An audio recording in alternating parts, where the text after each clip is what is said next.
بسم الله، اهلا بيكم يا جماعه. معاكم جوبا، اهلا بيكم في حلقه الدرافت. نتائج درافت كانت صعبه شويه على عرض سماك داون. سماك داون اتملى عصابات، اتملى فرق حرفيا، بس عرض الرو خد معظم المصارعين الاقوياء واللي بيرفعوا البراند. عندنا درافت الليلتين النهارده باذن الله، هنقول لكم كل التفاصيل. قبل ما نبتدي حابب افكر حضراتكم يا ريت تشتركوا وتفعلوا الجرس عشان يوصلكم جديدنا اول باول، وتعملوا لايك عشان الفيديو يعجبكم ان شاء الله، تعملوا شير عشان يوصل اكبر عدد ممكن من الناس. فدون الخوض في تفاصيل كتير، يلا بينا نبتدي.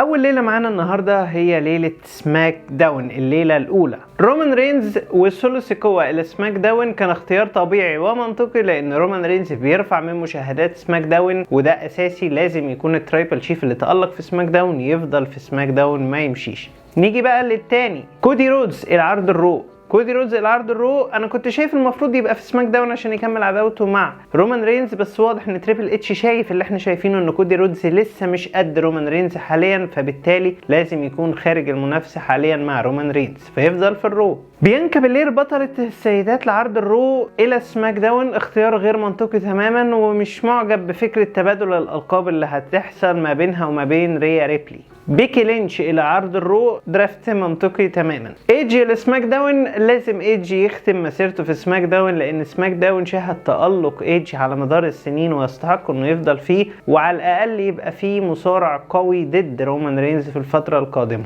مات ريدل الى عرض الرو، شايفها تمام قوي برضو، لان ريدل في سماك داون بيخسر بس. ستريت بروفيتس الى سماك داون، منطقيه طالما بيانكا بيلير اللي هي مرات مونتس فورد لازم تكون موجوده في سماك داون، يبقى هم كمان موجودين معاه في سماك داون.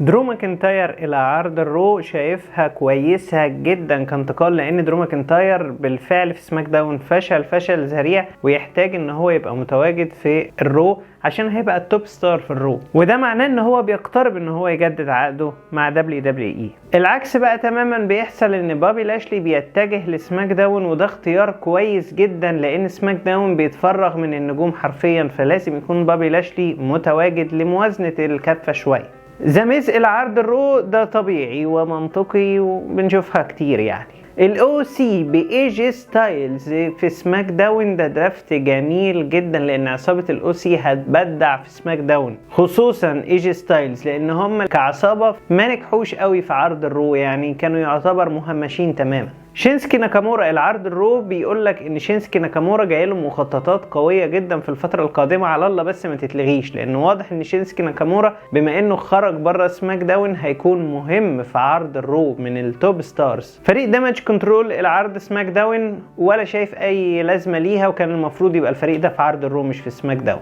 البا فاير وايلا داون ابطال ان اكس تي للزوجي للسيدات يتواجدوا في سماك داون، مش شايفها ليها اي 30 لازمه، وكانوا يفضلوا في ان اكس تي افضل، لان كان في مصارعات تستحق عن الاثنين مصارعين دول. وكذلك اندي هارتويل المصابه وبطله ان اكس تي للسيدات تتواجد في عرض الرو، مش حلو خالص برضو الانتقال ده، وانتقال ما ينفعش ان هو يحصل اساسا. المصارعه مصابه ومده غيابها غير معلومه، وهي بطله كمان لان اكس تي. بتخلص الليلة الأولى ونيجي بقى على الليلة الثانية. ريا ريبلي إلى عرض الرو، ده اختيار طبيعي للأسف بسبب اللخبطة اللي عملتها WWE، بأنها نقلت بيانكا بلير بطلة الرو لسماك داون، ونقلت ريا ريبلي بطلة سماك داون للرو، فخلاص كده هيتم ما بينهم تبادل الأحزمة. نيجي بقى للاختيار التاني بتاع أوستن سيري إلى سماك داون، وده كان اختيار منطقي بسبب تواجد الإمبيريوم في عرض الرو اللي بيتم الدرافت بيهم لعرض الرو، يعني جونسر بطل القارات في عرض سماك داون هيكون متواجد في عرض الرو، فلازم الحزام الميدل كارد يكون متواجد في العرض التاني، ألا وهو طبعا سماك داون. مع اني شايف ان جونسر خسارة ان هو يسيب سماك داون، وشايف ان هو فعلا يستحق انه يفضل متواجد في سماك داون، بس ارجع اقول لك برضه هو خلص على كل المصارعين سماك داون، فلازم يبقى في تحدي جديد، وانتقاله لعرض الرو ينعش عرض الرو بكل تاكيد. اوستن سيري اختيار يعني علينا تحفظ شويه، 50-50، ممكن يفيد شويه بس مش هيبقى طبعا زي جونسر في سماك داون. سيس فريكن رولينز ينتقل الى عرض الرو، بما انه كده اصلا يا جماعه بيكي لينش مراته متواجده في عرض الرو، فلازم يبقى هو معاها برضه في عرض الرو، وده اختيار منطقي لان سيس فريكن رولينز من المصارعين اللي هم واجهة عرض الرو اصلا. شارلوت فلير تنتقل الى سماك داون. طبيعي شارلوت فلير متألقة في سماك داون، وسماك داون ينقص كتير قوي من غيرها. المفاجأة هنا كانت في الانتقال الخاص بسامي زين وكيفن اوينز اللي بينتقلوا لعرض الرو. انا شايف ان سامي زين كيفن اوينز يتواجدوا في عرض سماك داون كان هيبقى افضل بكتير عشان يكملوا عداوتهم مع الاوسوس اللي بينتقلوا الى سماك داون عشان اصابه البلاد لاين تكتمل 100% في عرض سماك داون. فكان المفروض ان سامي زين وكيفن اونز يكملوا في عرض سماك داون، بس انتقالهم الى عرض الرو بيؤكد انفصال الالقاب قريبا، وده من وجهه نظري، بان هيبقى في القاب عالم للزوجي والقاب WWE للزوجي. القاب العالم للزوجي هتكون متواجده في عرض الرو، والقاب WWE للزوجي هتكون متواجده في عرض سماك داون. وصدقني انا مش راضي خالص على فكره ان انا ما اشوفش سامي زين في سماك داون تاني، لان سامي زين تم احيائه من جديد في عرض سماك داون وتألق ووصل انه بقى توب ستار في سماك داون مش في الرو اللي تهمش فيه الى ما لا نهايه. فريق الجادجمنت دي ينتقل لعرض الرو، وده لازم يحصل بسبب تواجد ريا ريبلي في عرض الرو، فعشان العصابه تفضل مكمله ما حصلش اي انفصال في الدرافت دوت للفرق نهائيا، ودي سقطه من سقطات الدرافت. على النقيض تماما يجي فريق ال LWO العصابه المكسيكيه اللاتينو وورد اوردر بقياده ري ميستيريو، هم العصابه الكامله ينتقلوا الى عرض سماك داون. ثم تأتي المفاجأة بأن ليف مورجان وراكيل رودريجيز هما الاثنين متواجدين في عرض الرو مش في سماك داون، لأن هما الاثنين تألقوا في سماك داون وكسبوا الألقاب ويستحقوا أن هما يكملوا في سماك داون لأن هما مصارعين مهمين في سماك داون. بس انتقالهم للرو هو ينعش عرض الرو ويأثر على سماك داون. بس أرجع وأقول لك برضو طالما هما محتفظين بألقاب الزوجي يقدروا يبقوا موجودين في سماك داون عادي جدا، لأن ألقاب الزوجي للسيدات في العرضين اصلا. اسكا الى سماك داون مش كويس خالص. اسكا كان المفروض تفضل مكمله في عرض الرو مش انها تروح لسماك داون. نيو داي لعرض الرو انا موافق عادي، لان هما لازم يروحوا لعرض الرو يبقى فيه تجديد شويه للفريق اللي شبه منتهي حاليا. البرولينج بروتس لسماك داون كان لازم يوزنوا بيها الكفه، وده كان اختيار صعب لان دول العصابه اللي كنت لازم اشوفهم في الرو. لازم يطاردوا عصابه الامبيريوم ولقب القارات، خصوصا مصارع شيماس، مش ان هو يبقى متواجد في سماك داون زي ما هو، بس هو عشان توب ستار في سماك داون فسماك داون كان لازم يحتفظ بيه. تريش ستراتوس الى عرض الرو. طب ازاي؟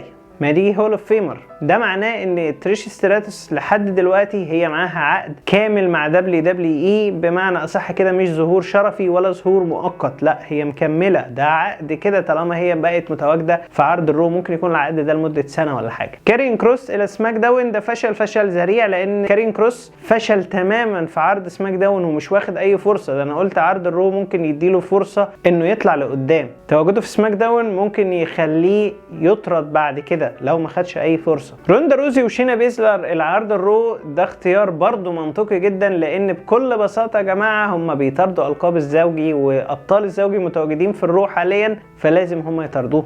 ال نايت الى سماك داون لا، ما كنتش حابب ان انا اشوف ال نايت في سماك داون، كنت حابب اشوفه في الرو، لان سلسله الهزايم المتتاليه اللي بياخدها ال نايت بتضر جدا بشخصيته اللي افورت شويه من فيتس ماكمان وتريبل اتش. تواجده في عرض الرو كان هيديله دفعه لقدام، وهو نفسه كان عايز يروح لعرض الرو، لكن قدر الله ما شاء فعل، وحاليا موجود في سماك داون. فرصه مش كبيره، بس على الاقل اتمنى انه ياخد دفعه في سماك داون ويبقى هو التوب ستار، لانه مصارع موهوب جدا. نيجي بقى للفريق اللي بعد كده، فريق برون سترومان وريكوشي الى عرض الرو. والله هو برون سترومان مش ناجح في عرض سماك داون، يعني هي على طول ما بينجحش في عرض سماك داون. حتى لما كان بطل لحزام اليونيفرسال ما كانتش فترته كحامل للقب اليونيفرسال كانت كويسه قوي، لا ما كانش كويس. ريكوشي موجود في عرض الرو العكس بقى تماما، هيدفن ريكوشي في حاله ان هم انفصلوا. ريكوشي ما خدش اي فرصه في عرض الرو، خد فرص كتير في عرض سماك داون في الميدل كارد، فاللي مستفيد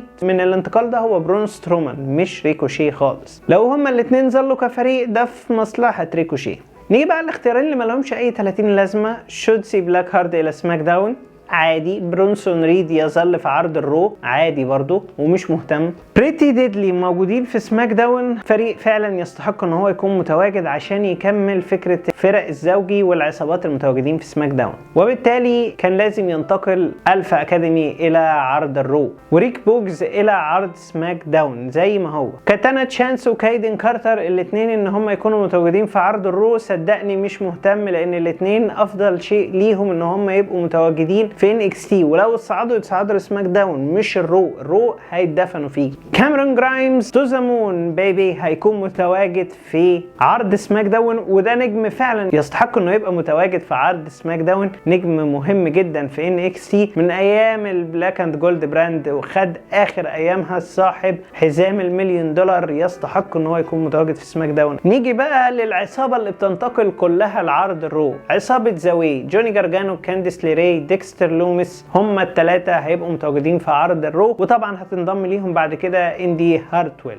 المصارع الاخير معانا النهارده هو جريسون وولر الى سماك داون، وده موهبه يستحق ان هو يكون متواجد في سماك داون، مع اني كنت شايفه يلمع اكتر في عرض الرو، ولما تواجد هو من NXT كان متواجد في عرض الرو اكتر من مره، كان هو يلمع في عرض الرو اكتر، بس نتمنى ياخد فرصه يستحقها لانه مصارع هيل ممتاز. وعلى الناحيه الثانيه بقى زوي ستارك وابولو كروز الى عرض الرو من NXT، برضو ده انتقال الى حد ما كويس، بس ابولو كروز لحد دلوقتي ما اعتقدش ان هو هياخد فرصه يعني. مين بقى الفري ايجنتس؟ الفري ايجنتس المصارعين اللي ممكن ينتقلوا ويلعبوا في اي عرض من العروض سواء الرو او سماك داون او NXT، هم اولهم طبعا بروك ليزنر. بروك ليزنر تواجده هو كخطة بس بديلة في حالة ان هم عايزين يفصلوا الالقاب، يخلوه يكسب لقب عالم كبير، يكسب رومان رينز نفسه، متواجد كفري ايجنت زي ما هو كان موجود السنة اللي فاتت، فده طبيعي جدا ليه. وهو بيني وبينكم يا جماعة هو بينعش العروض وبيحسن من نسبة المشاهدة بشكل كبير سواء في الرو او في سماك داون. دولف زيجلر دي كانت مفاجأة بالنسبة لي، لان انا شايف ان الانتقالات الكتير الفرديه لعرض الرو دي دولف زيجلر يستحق انه يكون متواجد في سماك داون وياخد فرصته، لانه تهمش بشكل كبير جدا في عرض الرو. على الاقل يا سيدي يرجع تاني في صوره الميدل كارد ولقب الولايات المتحده في سماك داون.